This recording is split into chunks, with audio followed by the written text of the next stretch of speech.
זעקות האם, שירלי סוטלוף, הם לא עזרו לבנה. העיתונאי היהודי-אמריקני סטיבן סוטלוף, הוא נחטף בסוריה לפני שנה. הוא מצא את מותו בדרך האיומה ביותר. לוחם איסלאמי מכריח אותו לקרוא טקסט שמופנה לנשיא אובמה, ורגע אחרי עורף את ראשו. I am Stephen Joel Sotloff. I'm sure you know exactly who I am by now and why I am appearing before you. And now, it is time for my message.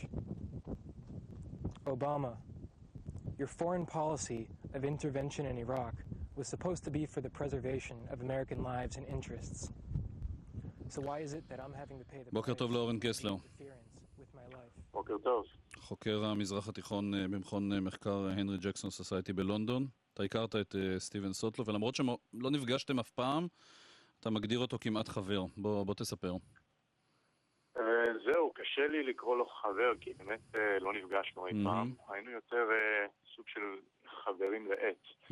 התכתבנו די הרבה בשנתיים לפני חטיפתו. מתי בעצם הכרתם פעם ראשונה?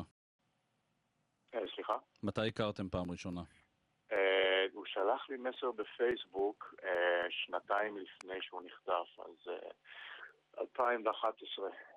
הוא כתב לי שלום, אני עיתונאי, אני רואה שאתה מסקר את האזור, והתחלנו לדבר, להתכתב.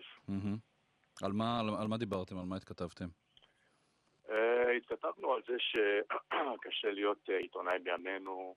הוא שאל אותי אם יש לי איש קשר פה, יש לי איש קשר שם, אולי אני יודע מישהו פה או שם.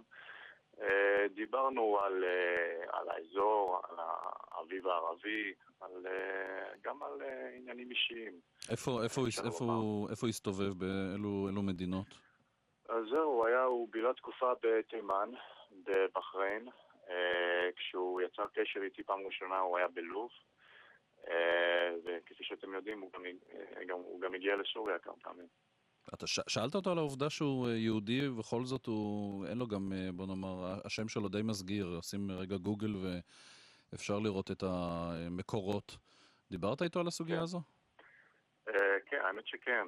האמת הרושם שלי היה שאני לוקח יותר ברצינות את הנושא הזה ממנו. אם הייתי שואל אותו מה יקרה אם יחטפו אותך, אם יגלו שאתה יהודי וזה, הוא היה אומר, לא הייתי אומר שהוא היה אדיש, אבל הוא היה אומר משהו כמו, טוב, תשמע, אני תסלם ויהיה בסדר. אתה יודע, הוא היה מתבדח קצת. הוא ניסה, כשהוא היה, אתה אומר, תקופה בתימן, הוא ניסה לסגל לעצמו מנהגים של בן המקום, מנהגים כביכול איזושהי חזות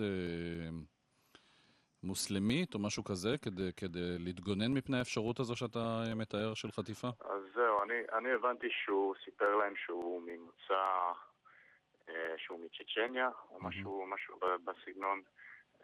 כן, הוא חשב שזה די משעשע, הוא לא לקח את זה ברצינות. הוא היה אומר להם מה שהוא היה צריך לומר.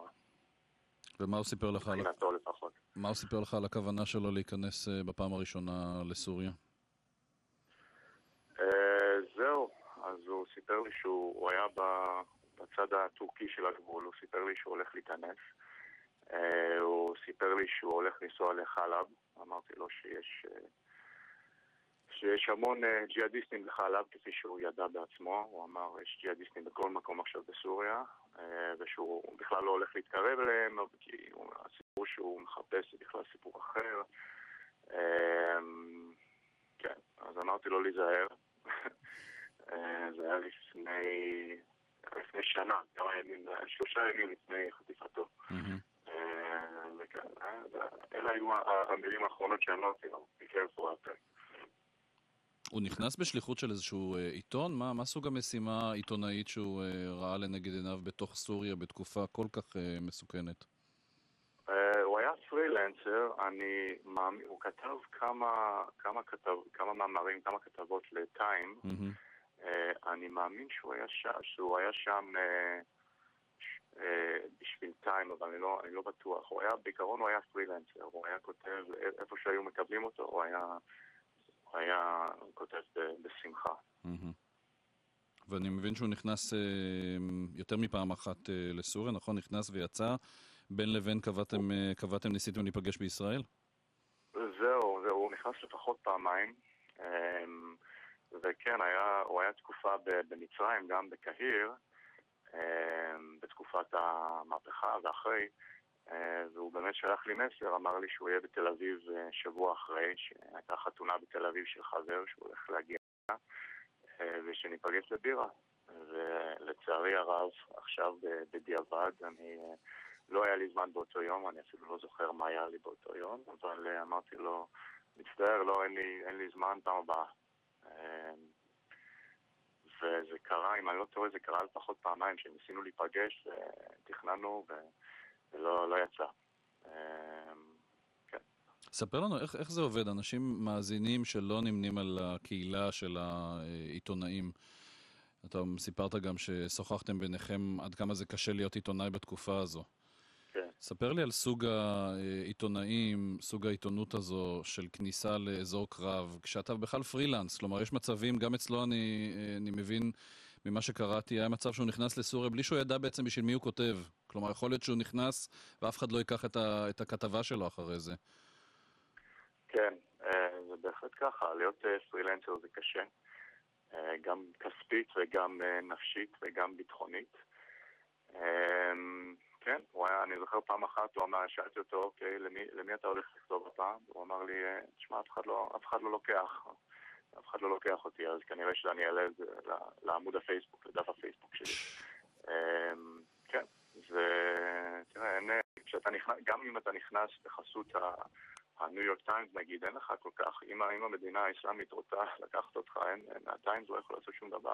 אבל אם אתה פרילנסר ואין לך שום חסות בכלל, כן, הוא היה מאוד פגיע. כן. ונשמע לפחות מהתשובות שהוא נתן לך, שהוא לא באמת ספר את הסיכון הזה, איכשהו, אתה יודע, או שמדחיקים במקצוע הזה. אני זוכר את עצמי כשנסעתי למקום שהוא לא מסוכן, כן, לדוביי בלב המפרץ הפרסי, אתה בכל זאת נמצא שם לבד, אתה מתעלם פשוט מהסיכון ואתה עושה את העבודה העיתונאית שלך. כן, אני גם חושב שסטיבן היה אופטימי בניגוד אליי. הוא תמיד, קיבלתי את הרושם שהוא תמיד רצה להאמין שאנשים הם ברובם טובים ושהכל יהיה בסדר ושהכל יסתדר. כן, אולי בגלל שאני פסימי, אני לא נסעתי לסוריה ולא ללוב, אבל הוא כן. כשבסופו של דבר אתה ניסית להזהיר אותו, אמרת לו יש שם ג'יהאדיסטים, והוא לא הקשיב. תראה, אני לא אמרתי אל תיכנס בשום אופן, אני לא אבא שלו ואפילו לא חבר, אבל אתה יודע, והוא ילד גדול כמו שאומרים, הוא היה כמעט בגילי, הוא היה בן 31 במותו. אבל כן, אמרתי לו שזה מצב מדאיג, שיהיה זהיר, וזהו, מה מאוד אפשר לומר. האמת היא שאין עוד הרבה, וזה סוג כזה של מקצוע שהסיכונים בו הם לא מחושבים, ובכל זאת המשימה העיתונאית כנראה מייצרת סוג של אומץ, יש מי שאומר אפילו קהות חושים, כשיוצאים לבצע אותה. כן. אורן קסלר, מי שניהל התכתבויות ארוכות, היה פנפל, חבר לעת, חבר מרחוק של סטיבן סוטלוף שנרצח. אני מודה לך שדיברת איתנו הבוקר. תודה שיקו. פרסומת.